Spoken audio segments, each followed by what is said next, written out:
다 자리에서 일어나셔서 오늘 우리에게 주신 하나님 말씀 받도록 하겠습니다.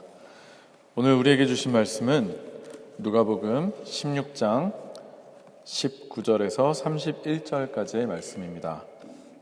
누가복음 16장 19절에서 31절까지의 말씀입니다.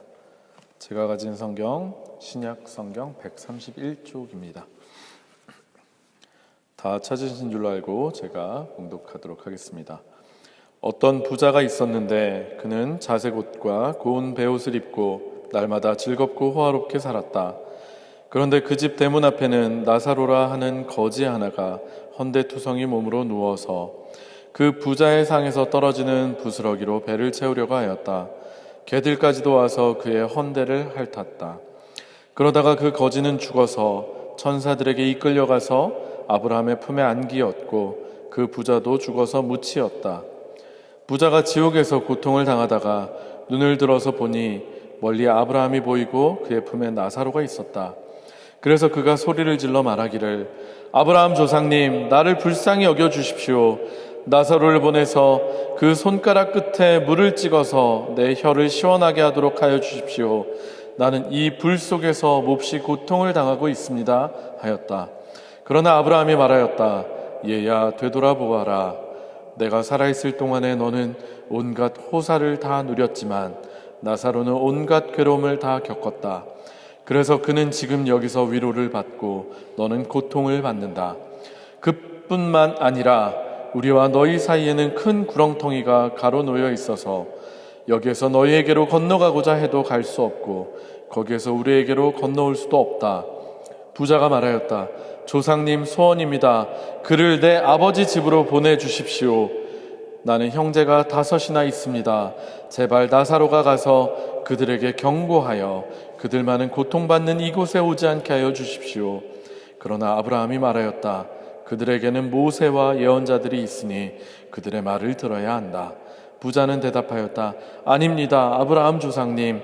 죽은 사람들 가운데서 누가 살아나서 그들에게로 가야만 그들이 회개할 것입니다.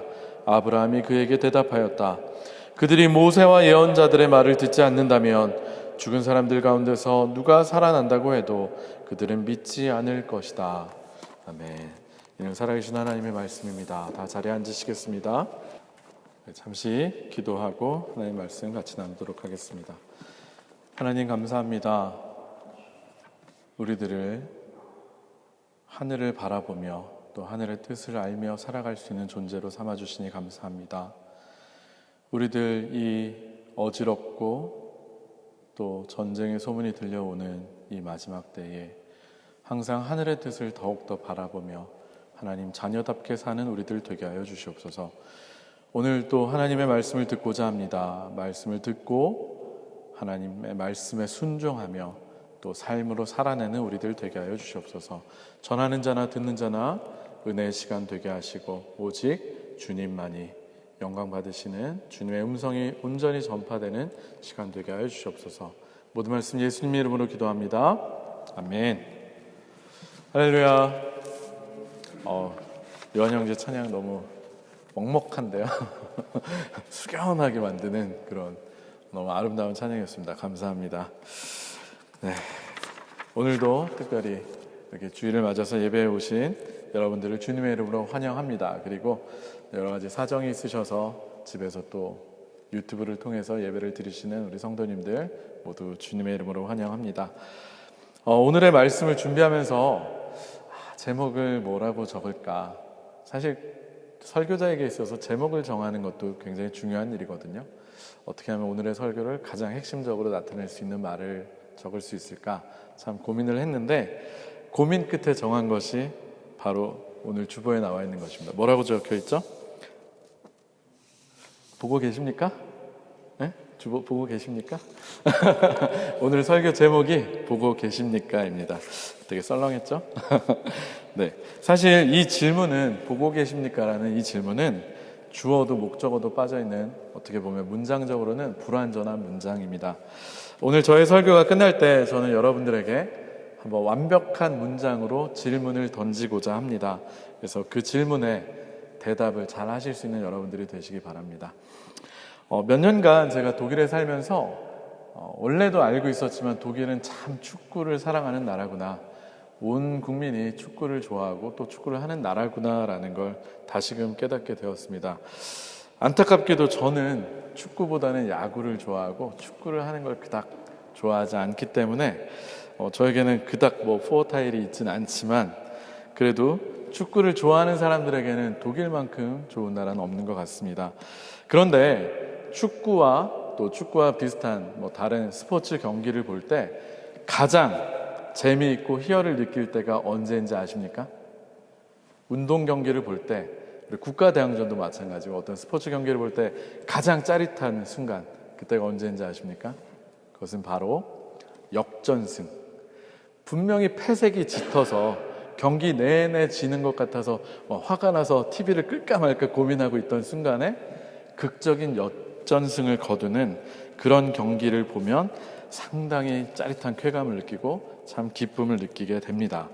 패배감이 감돌던 그 상황이 극적으로 바뀌는, 흔히 얘기하는 각본 없는 드라마다, 이러면서 우리에게 참 많은 감동을 주기도 합니다. 오늘 본문의 이야기도 두 사람이 나오는데, 두 사람의 운명이 드라마틱하게 완전히 반대로, 180도 반대로 극적으로 바뀌는 한편의 역전 드라마가 나오고 있습니다. 이름하여 우리가 흔히 아는 부자와 거지 나사로라고 하는 예수님께서 말씀하신 이야기인데, 아마 여러분들께서 너무나 많이 들어서 또 읽어서 알고 계시는 본문일 것입니다.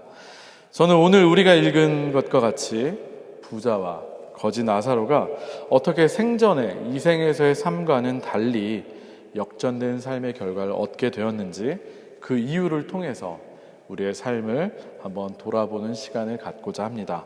무엇이 이들의 삶을 큰 역전으로 이끌었는지 차근차근 하나씩 그 이유를 따져보고자 합니다. 먼저 이야기의 시작은 이렇습니다. 굉장히 화려한 옷을 입고 늘 연회를 펼치며 진귀한 음식을 먹고 마시며 인생을 즐기는 한 어떤 부자가 소개되고 있습니다. 그리고 바로 이어서 나사로라고 이름하는 거지가 등장하는데, 그는 헌데투성이, 오늘날로 치면 상처가 너무 많아서 골마 터진 그런 헌데투성이로 부자의 대문 앞에 버려져 있는 채로 등장을 합니다. 이렇게 너무나도 극명하게 대비되는 두 명의 등장인물이 바로 이 비유의 중심 인물입니다. 그런데 모든 것이 불공평해 보이고 큰 차이가 있었던 이 둘의 삶에도 공평한 것이, 같은 것이 하나 있었습니다. 혹시 그것이 무엇인지 아십니까? 우리 모두에게도 해당되는 것.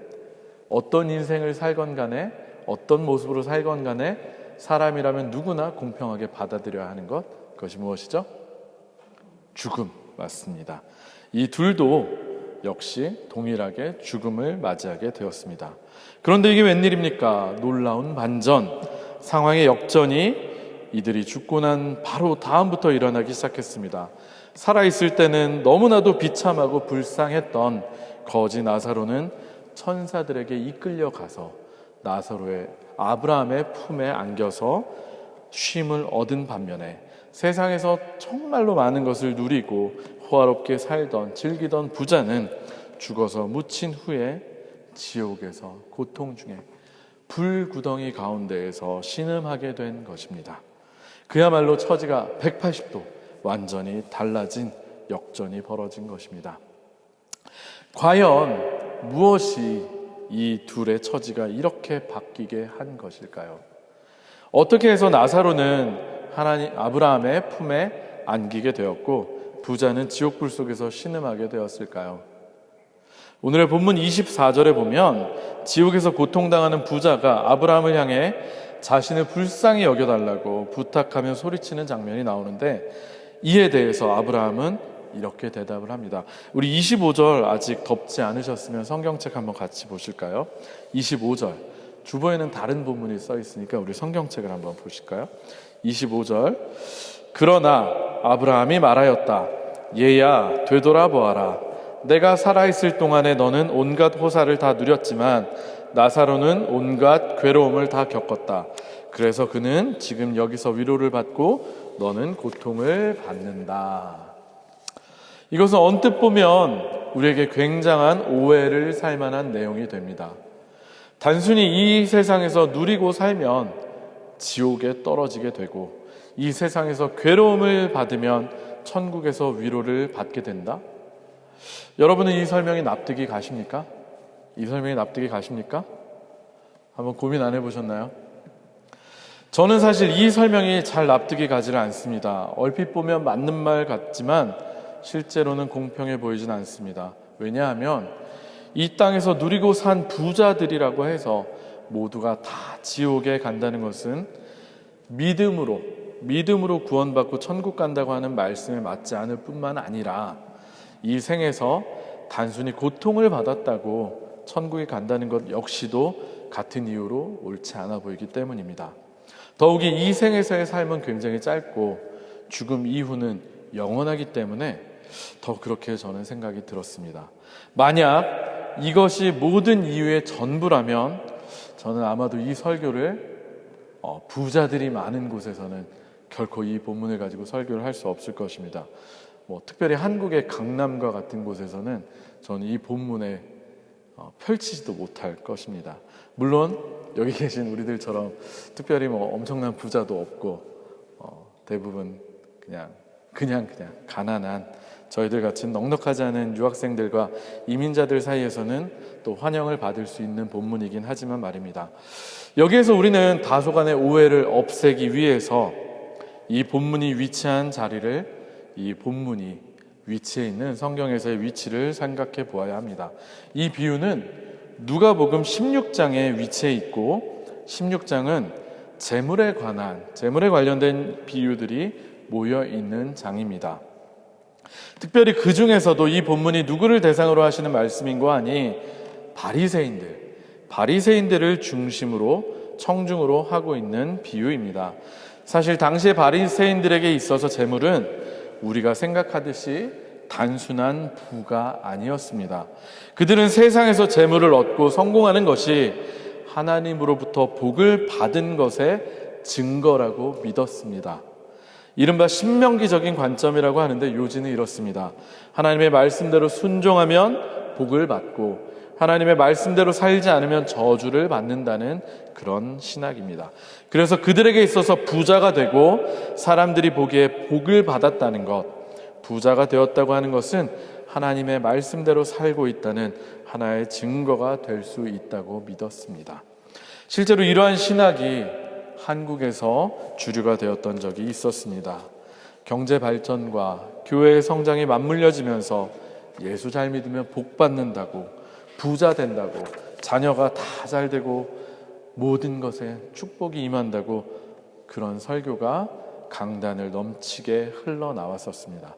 그래서 부흥회나 간증 집회 같은 데 다니면, 제가 어렸을 때 부흥회에 가면 부동산 투기 또는 땅을 샀는데 그 땅이 개발이 되는 바람에 부자가 됐다고, 하나님께 영광을 돌린다고, 그런 간증들이 넘쳐나고 사람들은 아멘하면서 자기도 그런 투자에 복이 임하기를 기도하는 사람들을 참 많이 봤습니다. 교회 역시도 성장 제일주의로 가게 되었었던 것은 두말할 나위가 없습니다.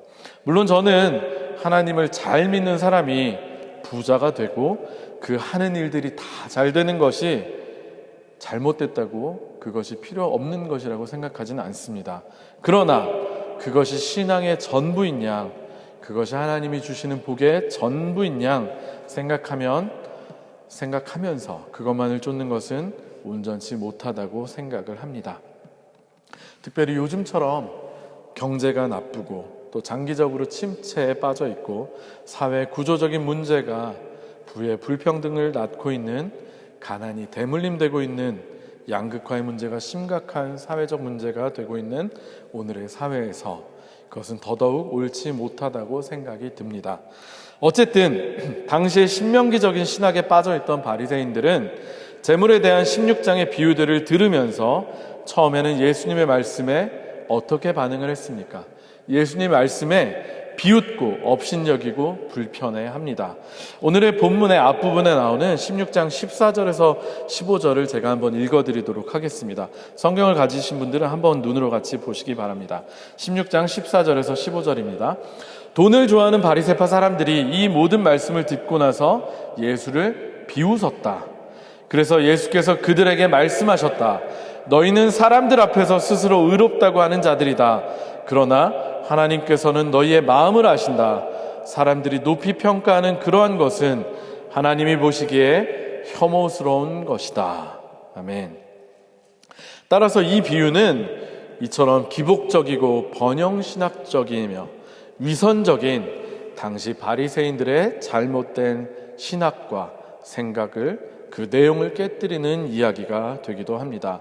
어쨌든 단순히 부자였던 것 때문에 지옥에 갔다는 것은 온전한 이유가 되지 않습니다.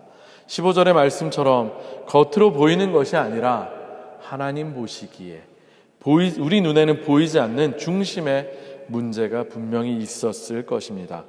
그렇다면 부자가 지옥의 고통 속에 있게 되고 나사로가 아브라함의 품 안에서 평안을 누리게 된 진짜 이유는 무엇일까요? 우리는 이 문제에 대한 힌트 하나를 이들의 이름에서 발견할 수 있습니다. 사실 예수님의 비유 속에 많은 인물들이 등장하지만 나사로처럼 명확하게 이름이 제시되고 있는 비유는 사실 잘 없습니다. 이것은 이름이 특별한 기능과 의미를 가지고 있기 때문이라고 볼 수 있습니다. 나사로라는 이름의 뜻을 혹시 아십니까? 나사로. 모르셔도 됩니다. 제가 가르쳐 드릴게요. 나사로라는 이름은 원래는 히브리식 이름인 엘르아잘을 헬라어식으로 변형해서 쓴 말인데, 원래 히브리 엘르아잘의 원래 뜻은 하나님께서 도우셨다. 그래서 나사로라는 이름의 뜻은 하나님께서 도우셨다라는 뜻입니다. 본문의 묘사를 보면 거지 나사로는 병들고 자기 혼자서 끼니도 때울 수 없는, 거동조차 불가능한 굉장히 가엾고 불쌍한 사람이었습니다. 그러나 그의 이름은 아이러니하게도 하나님께서 도우셨다입니다. 그는 아마도 추측건대 아무도 돌봐주지 않는 힘들고 어려운 자신의 처지에서도 하나님을 원망하거나 저주하지 않고 끝까지 하나님의 도우심을 구하고 그것을 믿었던 사람으로 생각됩니다. 그가 아브라함의 품으로 갈 수 있었던 것은 아마도 이러한 그의 믿음 때문이었을 것입니다.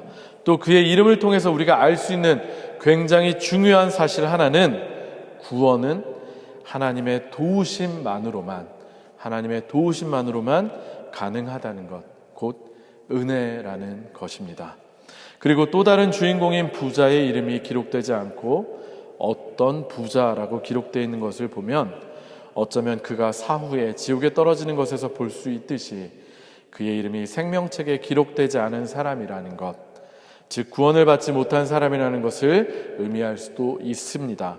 그리고 앞서 말씀드린 것처럼 어떤 부자라고 표현된 것은 부자라고 하는 집단의 사람들이 모두 이 부자와 같은 운명이 된다는 것은 아니고, 이 부자의 한정된 일이라는 것을 다시 한번 생각해 볼 수 있습니다. 따라서 25절의 설명처럼 이 땅에서 모든 것을 누렸기 때문에 그런 사람들이 다 지옥으로 가는 것은 아닌 것이 조금은 명확해 보입니다. 그렇다면 부자는 왜 지옥에 가게 되었을까요? 어째서 생명책에 이름이 기록되지 못하고 지옥에 떨어지게 되었을까요? 그 진짜 이유는 본문 전체와 후반부에 이어지는 내용으로 보아 생각해 볼 수 있는데, 저는 본문을 계속 읽고 묵상을 하면서 그 이유를 저 나름대로 3가지로 생각해 보았습니다. 이제부터 오늘의 설교 제목과도 연관이 되는데, 부자는 3가지를 보지 못했기 때문입니다. 부자는 과연 어떤 3가지를 보지 못했을까요? 첫 번째, 부자는 나사로를 보지 못했다는 것입니다. 부자는 당시 굉장히 비싸고 귀한 옷, 왕족들 내지는 특권층, 일부 귀족들만이 입을 수 있는 자색 옷과 고운 베옷을 입고 살며 매일 연회를 즐겼습니다. 그 당시에 염색법이 그렇게 발달되지 않았기 때문에 자색의 옷을 만들기 위해서는 소라 고등인가요? 하는 어떤 특정한 바닷가에서 채취되는 그 소라 고등에 몸에서 색소를 채취해야만 합니다. 그래서 수많은 소라 고등을 잡아서 염료를 만들어야 했기 때문에 값이 상당히 비싸다고, 제가 어디서 듣기로는 한 벌에 수천만 원, 현재 시가로 따지면 그런 비싼 옷이 된다고 합니다. 어쨌든 그는 자신을 이렇게 화려하게 치장하고 식탁에 화려한 음식들을 매일 쳐다보고 그것들만을 바라보고 살았지만, 정작 자기 집 대문 앞에 불쌍하게 버려진 거지 나사로를 보지는 않았습니다. 매일매일 먹고 마시며 호화로운 생활을 하면서도 자신들의 종을 시켜서 나사로에게 음식을 내주고 돌봐주는, 도움을 주는 일을 전혀 하지 않았습니다. 거지 나사로는 그저 떨어진 부스러기나 겨우 주워 먹을 희망밖에 없었고, 그마저도 자신의 헌대를 핥는 개들을 쫓지 못할 만큼 기력이 없어서 어려워 보였습니다. 그런데 혹시나 거지 나사로가 부자의 대문 앞에 있었기 때문에 혹시 부자가 자신의 대문 앞에 있던 나사로를 미처 몰랐던 것은 아닐까라고 부자를 변호해 볼 수도 있습니다. 그러나 부자가 지옥의 고통 속에서 아브라함에게 간청하는 장면을 보면 부자는 나사로의 이름을 똑똑히 알고 있었습니다. 나사로의 이름을 부르며 아브라함에게 간청을 하는 것을 보고 우리가 발견할 수 있습니다. 그는 알고 있으면서도 나사로를 바라보지 않았던 것입니다. 따라서 이 부자는 자신의 바로 지근거리에 도움이 절실하게 필요한 가엾은 나사로를 알고도 돌아보지 않은 그런 사람이었던 것입니다. 두 번째로, 부자는 죽음 이후에 있을 하나님의 심판과 영원한 천국과 지옥을 보지 않았다는 것입니다. 이 부자는 현재의 소유를 누리고 즐기는 것에만 집중했을 뿐 다가올 죽음이 보이지 않았고 죽음 이후의 세계를 보지 못했다는 것입니다. 제가 여러분들께 자주 말씀을 드렸는데 저는 요즘 시간이 참 빨리 간다는 생각을 많이 합니다. 독일 유학을 나온 것도 엊그제 같은데 벌써 10년이 다 되어가고, 이곳에서 낳은 율리가 벌써 학교를 다니고 테리가 4살이 다 되어갑니다. 그리고 다음 달에 한국을 가게 예정되어 있는데, 예전에 한국을 다녀올 때마다 느끼는 것은 우리의 삶이 참 짧고 허무하다는 것이었습니다. 왜냐하면 한국에 갈 때마다 어렸을 때부터 저를 아껴주시고 기도해 주시고 돌봐주셨던 교회 어르신들과 할머니, 할아버지, 권사님들이 그 사이에 소천하셨다는 소식을 종종 접하면서 더더욱 우리의 삶이 너무나도 짧게 느껴집니다. 그래서일까요? 저는 시간이 빨리 간다는 것을 느끼면 느낄수록, 그리고 특별히 요즘처럼 전쟁의 소문이 들려오고 시대가 악해지는 것을 바라보면서 더욱더 천국에 대한 소망과 기대가 크게 생겼습니다. 그렇지만 안타깝게도 오늘의 본문의 이 부자는 자신의 재물을 쌓아두고 그것을 누리는 데에만 만족을 느끼고 즐기는 데 시간을 다 허비해 버렸습니다. 마치 누가복음 12장에 나오는 어리석은 부자의 이야기처럼 말입니다. 우리 어리석은 부자의 이야기 다들 잘 알고 계시지 않습니까? 소출이 많이 나오자 곡간을 크게 짓고서 거기에 가득 곡물을 쌓아놓고 재물을 쌓아놓고는 이제는 내가 이렇게 많이 쌓아놨으니까 이제부터는 내가 먹고 마시고 인생을 즐기겠다라고 했던 그 부자, 그때 하나님께서 나타나서 이 어리석은 사람아, 내가 오늘 밤 너의 생명을 도로 찾아간다고 하면 너의 소유가 다 어디로 가겠느냐라고 했던 그 어리석은 부자를 우리는 기억하지 않습니까? 어쩌면 오늘 본문 속의 부자도 12장의 어리석은 부자처럼 생각을 해서 그렇게 매일 연회를 베풀고 즐겼을 것입니다. 현재 누릴 것을 충분히 누리기 위해서. 그러나 우리의 삶은 너무나도 짧고 그 끝은 금방 다가옵니다. 그럼에도 불구하고 부자는 죽음 이후에 심판을 보지는 못했던 것입니다.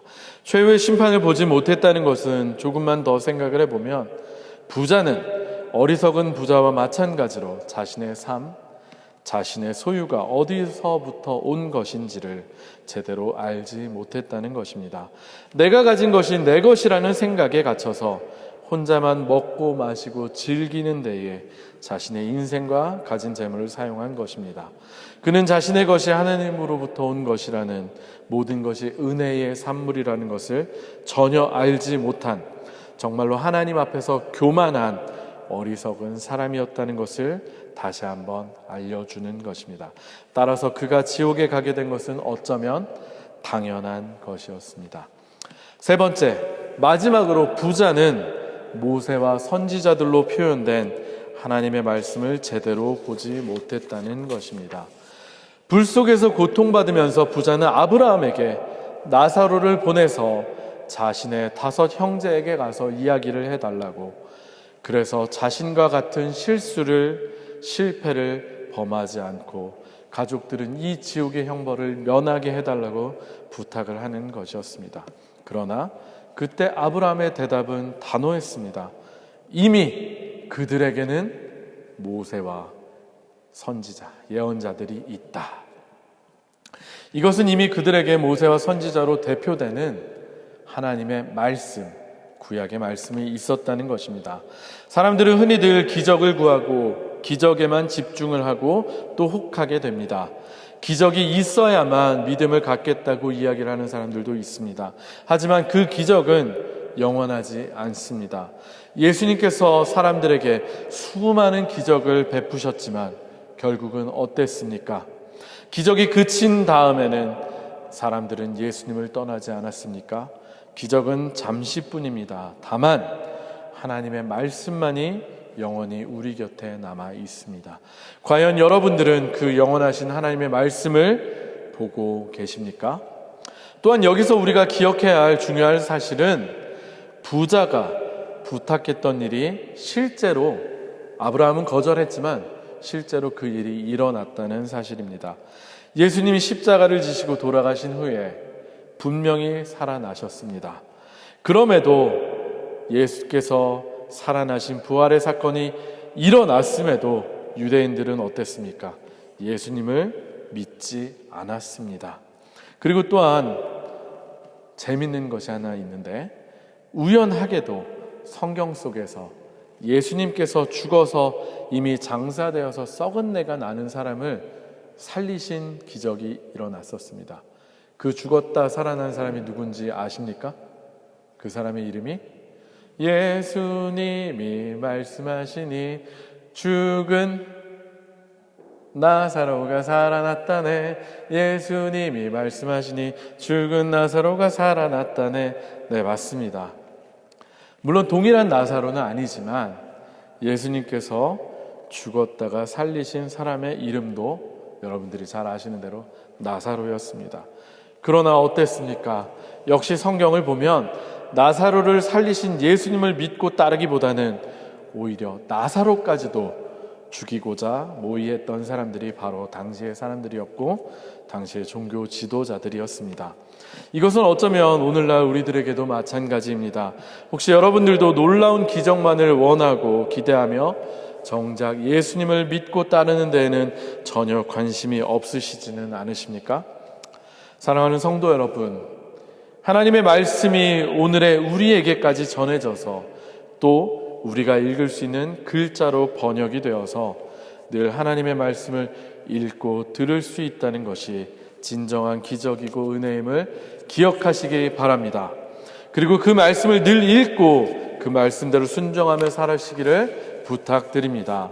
사실 이 부자는 말씀을 바라보지 않았고 그로 인해서 가난한 자를 돕고 구제하라는 구약의 율법의 내용을 어겼습니다. 따라서 이는 그가 어떤 사람이었는지를, 그리고 왜 지옥불에 떨어졌는지를 좀 더 단적으로 보여주는 대목입니다. 제가 오늘의 주보에 신명기 15장 7절에서 11절을 기록해 두었는데 이 말씀을 우리 한번 같이 읽어봤으면 좋겠습니다. 이 말씀을 읽어보면 가난한 사람들에게 어떻게 해야 하는지 잘 나오고 있습니다. 우리 주보에 나와 있는 신명기 15장 7절에서 11절을 한번 같이 읽도록 하겠습니다. 시작. 주 당신들의 하나님이 당신들에게 주시는 땅의 어느 한 성읍 가운데에 가난한 동족이 살고 있거든 당신들을 그를 인색한 마음으로 대하지 마십시오. 그 가난한 동족에게 베풀지 않으려고 당신들의 손을 움켜쥐지 마십시오. 반드시 당신들의 손을 그에게 펴서 그가 필요한 만큼 넉넉하게 구워 주십시오. 당신들은 삼가서 마음에 악한 생각을 품지 마십시오. 빚을 면제하여 주는 해인 7째 해가 가까이 왔다고 해서 인색한 마음으로 가난한 동족을 냉대하며 아무것도 구워주지 않아서는 안 됩니다. 그가 당신들을 걸어 주님께 호소하면 당신들이 죄인이 될 것입니다. 당신들은 반드시 그에게 구워주고 줄 때에는 아깝다는 생각을 하지 마십시오. 그러면 주 당신들의 하나님이 당신들이 하는 모든 일과 당신들이 손을 대는 모든 일에 복을 내려주실 것입니다. 당신들은 반드시 손을 뻗어 당신들의 땅에서 사는 가난하고 궁핍한 동족을 도와주십시오. 그렇다고 하여 당신들이 사는 땅에서 가난한 사람이 없어지지는 않겠지만 이것은 내가 당신들에게 내리는 명령입니다. 아멘. 이처럼 명확하게 말씀에 기록이 되어 있음에도 불구하고 부자는 말씀을 전혀 보지 않았고 당연하게도 말씀을 전혀 지켜 행하지 않는 삶을 살았던 것입니다. 결론적으로 이상에서 본 것과 같이 부자는 위에 3가지를 보지 못했기 때문에 지옥에 떨어지게 된 것입니다. 말씀을 마무리하고자 합니다. 설교의 서두에 제가 말씀드린 대로 저는 이제 여러분들에게 불완전한 질문이었던 설교 제목을 완전한 질문으로 바꿔서 여러분에게 한번 던져보고자 합니다. 여러분들은 주위의 어려운 이웃들을 보고 계십니까? 여러분들은 영원한 천국과 지옥을 보고 계십니까? 여러분들은 하나님의 말씀을 보고 계십니까? 그리고 마지막으로 여러분들은 부자처럼 중요한 것을 못 보고 있는 사람들을 향해 그들을 향한 하나님의 마음이 보이십니까? 하나님은 우리에게 본문의 부자가 외면했던 것들을 바라보기를 요구하고 계십니다. 우리 주변의 어려운 이웃들을 하나님의 말씀을 그리고 영원한 천국과 지옥이 있음을 바라보기를 원하십니다.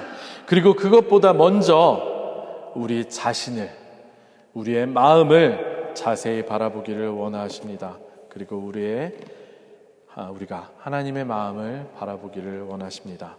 사실 오늘의 본문 속 부자에게서 그나마 한 가지 긍정적인 것을 발견할 것이 있다면 그것은 부자가 자신의 가족들에게 나사로를 보내서 최후의 심판이 있음을, 영원한 형벌이 있음을 알게 해달라고 그들에게 알려주라고 부탁했다는 사실입니다. 이것은 특별히 마지막 때를 살아가며 하나님께 예배를 드리는 우리들에게 필요한 생각이라고 저는 믿습니다. 우리의 가족들, 우리의 친구들, 우리의 이웃들을 보면서 우리에게 이런 애통하고 절절한 마음이 있어야 하지 않겠습니까? 그들에게 하나님의 심판이 반드시 있고 영원한 천국과 지옥이 있다고 지금이라도 하나님의 말씀을 들으라고 이야기하는 우리가 되어야 하지 않겠습니까? 그리고 또 우리의 가족과 친구들, 이웃들 뿐만이 아니라 세상에서는 주목받지 못하지만 하나님께서 주목하고 계시는, 하나님께서 그 이름을 기억하고 계시는 사람들로부터 소외된 가난하고 외로운 사람들, 하나님께 갈급한 심령으로 하나님의 도우심만을 간절히 구하고 또 믿는 사람들을 향해서 하나님으로부터 먼저 은혜를 입은 은혜의 빚진 자로서 하나님의 사랑을 전해야 하지 않겠습니까? 특별히 사순절을 보내고 있는 이 시절에, 이 시간에 하나님의 말씀을 그리고 예수님을 더욱 깊이 묵상하시는 우리 모든 성도님들이 되시기를 축원합니다. 예수님께서 이 땅에 오셔서 과연 누구에게 친구가 되어주셨고 또 어떤 사람들과 주로 함께 하셨는지를 묵상하시며 우리 또한 예수님과 같은 삶을 살기를 결단하고 기도하시는 시간이 되시기를 부탁드립니다. 우리 그런 마음에서 함께 찬양하기를 원하는데, 낮엔 해처럼 밤엔 달처럼이라는 오래된 찬양입니다. 이 찬양의 고백이 정말로 우리의 삶의 고백이 되기를, 이 찬양의 결단이 우리의 삶의 결단이 되기를 부탁드립니다. 우리 함께 찬양하시고 기도하겠습니다.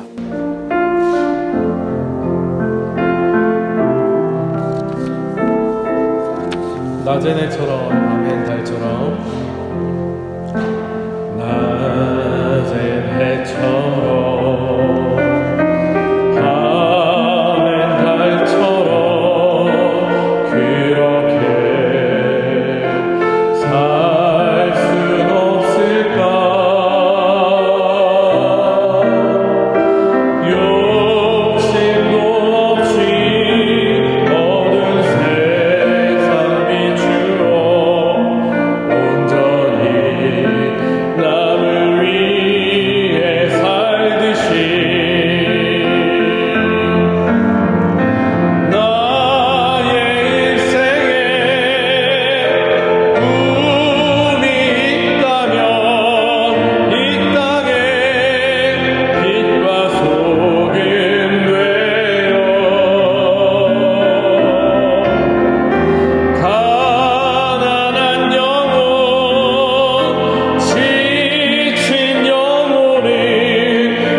버리셨던 것처럼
기도합시다.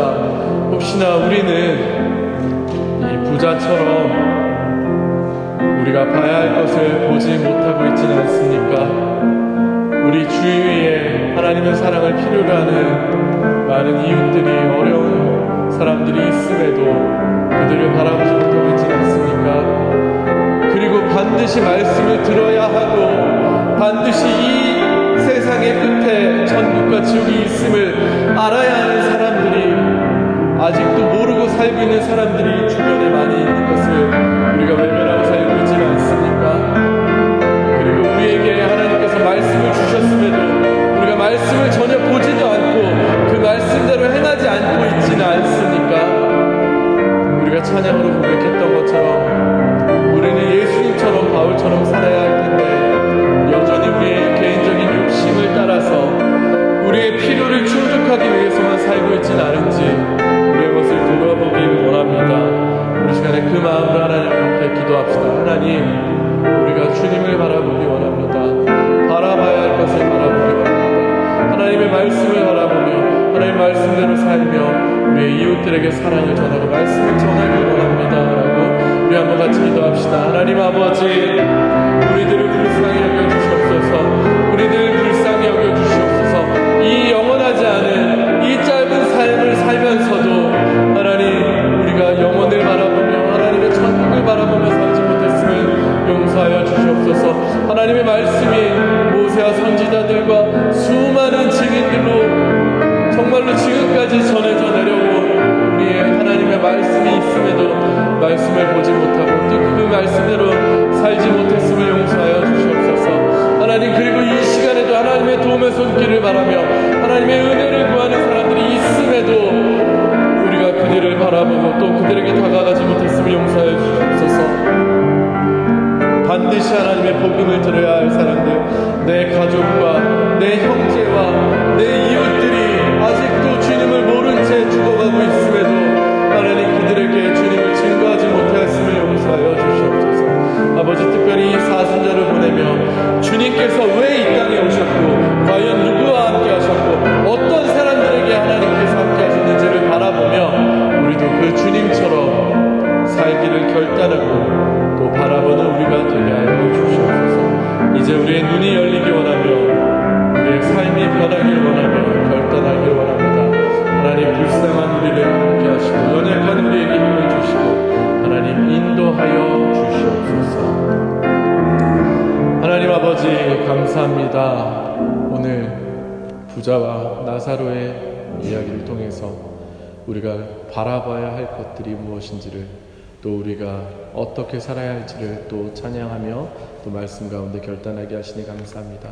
특별히 사순절을 맞아서 우리 주님을 더 깊이 묵상하며 우리 주님이 사신 삶을 바라보며 우리도 그 주님처럼 어렵고 힘든 이웃들에게 주님의 사랑의 손길을 전해줄 수 있는, 그리고 하나님의 말씀을 바라보며 영원한 천국을 바라보며 늘 깨어있는 우리들 되게 하여 주시옵소서. 하나님께서 우리와 함께 하시고 또 우리에게 말씀하셨음에 감사하며 모든 말씀 예수님의 이름으로 간절히 기도합니다. 아멘.